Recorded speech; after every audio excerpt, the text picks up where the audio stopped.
Hi hello నమస్తే this is గన్న. ఇప్పుడు మనం చెప్పుకోబోతున్న స్టోరీ మై డియర్ రాక్షసి ఎపిసోడ్ 50. స్టోరీ నచ్చని వాళ్ళు ఇప్పుడే స్కిప్ చేసేయండి. ఇక స్టోరీలోకి వెళ్ళిపోదాం. ఇన్ని సంవత్సరాల తర్వాత పెళ్ళాం పిల్లలు ఎందుకు గుర్తుకొచ్చారా నీకు అని డైరెక్ట్గా అడిగాడు వైభవ్ ఆర్యన్ ముందు కూర్చొని. నీకు చెప్పాల్సిన అవసరం నాకు లేదు అన్నాడు ఆర్యన్ బాబు. అయితే ఎవరికి చెప్పాల్సిన అవసరం ఉందంట? నీకు పెళ్ళాం అంటే పట్టింపు లేదు, బిడ్డ అంటే పట్టింపు లేదు. అలాంటి వాడివి మరి వాళ్ళ దగ్గరికి వచ్చి ఎందుకుంటున్నావురా నువ్వు అని అడిగాడు వైభవ్. ఎందుకంటే అది నా పెళ్ళం, తను నా బిడ్డ కాబట్టి ఉంటున్నాను. నీకేమైనా నొప్పా నేను ఇప్పుడు వచ్చినందుకు అని అడిగాడు ఆర్యన్ అని పొగరుగా. ఇన్ని సంవత్సరాలైనా నీకు ఈ పొగరు బల్పు మాత్రం ఏ మాత్రం దిగలేదురా. అసలు తనని ఎందుకు వదిలేశావు? బిడ్డను ఎందుకు వద్దు అన్నావో ఏ కారణాలు వద్దా? ఏ కారణాలు చెప్పకుండా వెళ్ళావు? ఇప్పుడెందుకు వచ్చావు? ఆ కారణాలు కూడా చెప్తే మేము చాలా సంతోషిస్తాం కదా అన్నాడు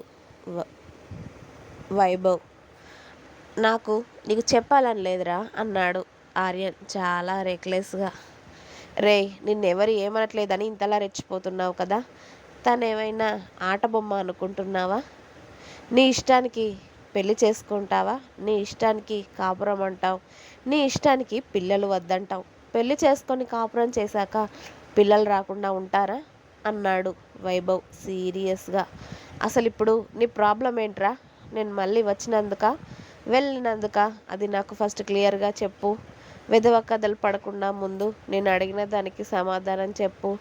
నన్ను మళ్ళీ ఎదురు ప్రశ్నలు వేయకు నువ్వు అన్నాడు వైభవ్. నేను చెప్పను.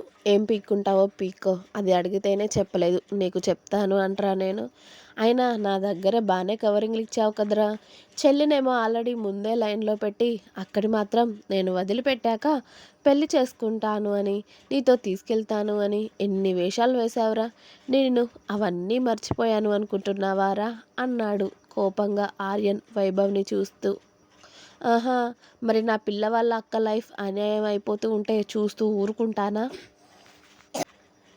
ఆల్రెడీ అవంతిక, కృతి చెల్లెలు అని తెలిసే ఆ వేషాలు అన్నీ వేశాను, నువ్వు తను వదిలిపెట్టకుండా ఉంటావని.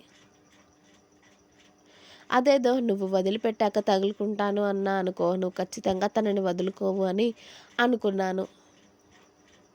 కానీ నేను ఆఖరికి ఏది జరగకూడదు అని అనుకున్నానో అదే అయ్యేలా చేసావు కదరా నువ్వు అని అన్నాడు వైభవ్. నేను దాన్ని వెళ్ళమనలేదు, అదే వెళ్ళింది. అది వెళ్ళినందుకు నన్ను కారకుణ్ణి చేస్తే ఎలా? అవును, నువ్వు పెద్ద శుద్ధపూసగాడివి, మరి నీకేం తెలియదు కదా అన్నాడు వైభవ్. అవును, నాకేమీ తెలియదు అని ఆర్యన్ వైభవ్కి ఆన్సర్ చెప్పకుండానే అక్కడి నుండి రూమ్లోకి వెళ్ళడంతో వీడిని ఎలా తంతే నిజాలు బయటికి వస్తాయి? అసలు ఎలా చెప్తాడు? ఇప్పుడు వీడికి ఏం మాయరోగం వచ్చింది? ఆ రోజు అలా చేశాడు, ఈరోజు ఇలా చేస్తున్నాడు అని వైభవ్ తల పట్టుకొని కూర్చుండగా అప్పుడే హృదయ్కి ఫోన్ రావడంతో అతడు బయటికి వెళ్ళి మాట్లాడి ఇంట్లోకి వస్తూ ఉండగా వైభవ్ చూపు అతడి మీద పడింది. ఆల్రెడీ అతడికి తెలుసు కదా హృదయ్, కానీ హృదయ్కే వైభవ్ తెలియదు. ఎందుకంటే కృతిక హాస్పిటల్లో ఉన్నప్పుడు హృదయ్ కన్నా ఎక్కువగా వైభవ్నే చూసుకునేవాడు. అలాగే హృదయ్ వచ్చింది కూడా వైభవ్ చూస్తూనే ఉండేవాడు. మీతో ఒకసారి మాట్లాడొచ్చా అని వైభవ్ అనగానే ఓకే అని వచ్చి హృదయ్ భయంగానే వైభవ్ ముందు కూర్చున్నాడు. అతడు ఏం అడుగుతాడు అతడికి ముందే తెలుసు కాబట్టి. ఖచ్చితంగా మేమందరం వాడి పక్కన లేము. ఈ 5 సంవత్సరాలు వాడి పక్కన ఉంది మీరే. కాబట్టి ఈ 5 సంవత్సరాలు వాడి గురించి మీకొక్కడికే తెలిసే ఉండాలి. వాడు అవంతికని ఎందుకు వదిలిపెట్టాడు? ఇప్పుడు మళ్ళీ కావాలని ఎందుకు వచ్చాడు? కాస్త మీరైనా చెప్తారా? ఆ తిక్క విధవని ఎన్ని అడిగినా చెప్పట్లేదు. వాడు నిజం చెప్పాలి అని మేము ఎదురు చూస్తూ ఉంటే మటుకు వాడు నిజం చెప్పడు. చెప్పకపోతే ఎప్పటికైనా అది ఎవరికీ తెలియదు. అది వాడిలోనే అంతమైపోతుందేమో. అసలు నాకు ఏం అర్థం కావట్లేదు. కానీ మీరైనా చెప్తారా అసలు వాడిలా ఎందుకు చేశాడో? దానికి కారణాలు ఏమైనా ఉన్నాయా? బలమైన కారణాలుంటే మాకు చెప్పండి. మేము కూడా ఆలోచిస్తాం కదా! మేమేమంతా ఆలోచించలేని మూర్ఖులమైతే కాదు కదా! ఎందుకలా చేశాడో ఒక రీజన్ చెప్తే మేము కూడా దాని గురించి ఆలోచిస్తాం. అంతే తప్పితే వాడు ఏం చెప్పకుండా వాడి ఇష్టానికి వాడిని వదిలేయడం, ఇప్పుడు వాడి ఇష్టానికి వాడే వస్తే ఇప్పుడు మమ్మల్ని ఏం చేయమంటారు చెప్పండి?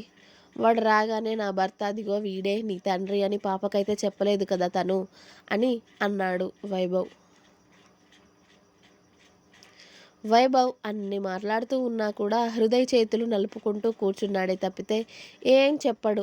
ఆర్యన్ అక్కడ ఏమో రూమ్ డోర్ దగ్గర నిలబడి చేతులు కట్టుకొని హృదయ్ ఏం చెప్తాడా, వైభవ్ ఏం అడుగుతాడా అని వాళ్ళనే చూస్తూ ఉంటే హృదయ్ ఆర్యన్ని చూసి వైభవ్ని చూడగానే, నువ్వెలాగూ చెప్పి సావవు, నీ ఫ్రెండ్ని అయినా చెప్పనివ్వవా నాతో నిజాలేమిటో? ఎందుకురా ఇంత రాక్షసంగా తయారయ్యావు? నిన్ను చూస్తే ఇప్పటికిప్పుడే నీ బొక్కలు విరగ్గొట్టాలి అనిపిస్తుంది.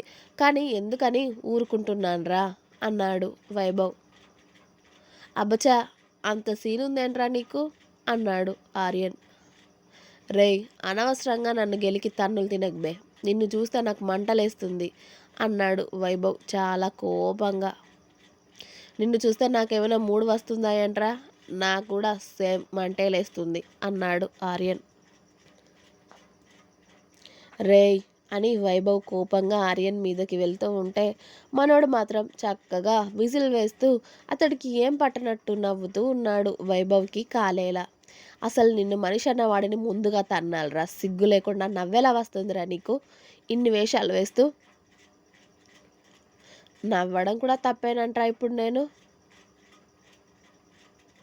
అవును, నువ్వు నవ్వితే ఇక్కడ మాకు తగలబడిపోతుంది. మరి మాకు అసలు ఈ 5 సంవత్సరాలు ఎక్కడ పోయి సచ్చావో అదైనా చెప్పు. 5 సంవత్సరాలు ఏం పీకడానికి పోయావు? ఏమేం పనులు వెలగబెట్టావు? ఇక్కడ ఆఫీస్ పనులన్నీ మానుకొని ఎక్కడికో వెళ్ళిపోవాల్సిన కర్మ నీకేం వచ్చిందో చెప్తే చాలా సంతోషిస్తాం. నేను చెప్పను, ఏం పీక్కుంటావో పీక్కోపోరా అని ఆర్యన్ కేర్లెస్గా అని అప్పుడే మిథిలా విష్ణుని తీసుకొచ్చి, అంకుల్ ఇదిగో వీడే నా తమ్ముడు అని విష్ణుని పరిచయం చేయడంతో, హాయ్ బేటా అని ఆర్యన్ బాబుని ఎత్తుకొని, నువ్వు మీ డాడీ లాగా మాత్రం లేవురా, చాలా క్యూట్గా ఉన్నావు మీ మమ్మీ లాగా అని విష్ణుగాడిని ముద్దు పెట్టుకొని, పదండి నాన్న బయటికి వెళ్దాం అని విష్ణుని ఓవైపు మిథిలాని ఓవైపు ఎత్తుకొని వాళ్ళిద్దరిని బయటికి తీసుకువెళ్ళాడు ఆర్యన్. వాడు చెప్పడు, నిన్ను చెప్పనివ్వడు. నిన్ను కూడా చెప్పనివ్వకపోతే ఇక నిజం మాకెలా తెలుస్తుంది హృదయ్ అన్నాడు వైభవ్. తెలుసుకోవాల్సిన సమయం వచ్చినప్పుడు అదే తెలుస్తుంది. మీరు అనుకున్నట్టు నిజం చాలా నార్మల్దైతే కానే కాదు అని మాత్రమే చెప్పి హృదయ్ లోపలికి వెళ్ళిపోయాడు. నీలిమ గారు రూమ్లోకి వెళ్ళాక, ఏమ్మా ఏమంటున్నాడు మీ ఆయన, అసలు ఎందుకు వచ్చాడంట ఇప్పుడు అని అడిగారు. అది తెలిస్తే బాగానే ఉండేది అత్తయ్య, కానీ చెప్పట్లేదు కదా. వైభవ్ అడుగుతాను అన్నాడు. ఆయన వైభవ్కైనా చెప్తారో లేదో చూద్దాం. ముందు మీరు ఫ్రెష్ అవ్వండి అత్తయ్య అని చెప్పి చెల్లిని అత్తగారిని ఫ్రెష్ అవ్వమని చెప్పి అవంతిక పని వాళ్ళందరికీ తను చేసిన టిఫిన్స్ అన్నీ డైనింగ్ టేబుల్ పైన సర్దమని చెప్పింది. అవంతిక హాల్లోకి వచ్చేసరికి వైభవ్ ఒక్కడే కనిపించడంతో, ఆయన పిల్లలు ఎక్కడా వైభవ్ అని అడిగింది. పిల్లల్ని బయటికి తీసుకువెళ్ళాడు వదిన, నేను అడిగినా కూడా వాడు చెప్పట్లేదు కదా, అసలు వాడు ఏం చేస్తే చెప్తాడో అర్థం కావట్లేదు నాకు అని అన్నాడు వైభవ్. ఆయన వచ్చిన రోజు నుండి అలాగే ఉన్నాడు వైభవ్, అడిగినా కూడా చెప్పలేదు. ఈ హృదయ్ అన్నయ్యని కూడా చెప్పనివ్వట్లేదు. ఏం చేస్తాం, ఆయనకి చెప్పాలని లేదు, ఆయన ఏం వేషాలు వేస్తున్నారని చూస్తూ ఉండడమే మన పని అయిపోయింది అని అవంతిక వైభవ్ని కూడా ఫ్రెష్ అవ్వమని చెప్పడంతో, అలాగే అది వదిన అని వాళ్ళ రూమ్లోకి వెళ్ళి వైభవ్ ఫ్రెష్ అవుతూ ఉన్నాడు. కృతి ఫ్రెష్ అయి వచ్చాక ఇక ఆర్యన్ పిల్లలిద్దరిని ఎత్తుకొని ఇంటికి దగ్గరలోనే ఉన్న షాప్కి తీసుకెళ్ళి వాళ్ళకి ఇష్టమైన బిస్కెట్స్ చాక్లెట్స్ అన్నీ కొనిచ్చాక పిల్లలిద్దరూ షాప్ దగ్గర నుండి అవి తింటూ ఆర్యన్ చేయి పట్టుకొని నడుస్తూ వస్తూ ఉంటారు. అలా ఇంటికి సగం దూరం వచ్చే వరకు కూడా ఆర్యన్ బాగానే వచ్చాడు. ఆ టైంలో చాలా కాస్త ఎండ కొడుతూ ఉంది. ఎందుకో ఆర్యన్కి ఒక్కసారిగా తల తిరిగినట్టుగా అయింది. అక్కడికి ఇంకో అడుగు కూడా వేయడానికి ఓపిక లేదు. పిల్లలిద్దరి చేతులు పట్టుకున్నాడు. అసలు ఏమవుతుందో అతడికి అర్థం అవ్వట్లేదు.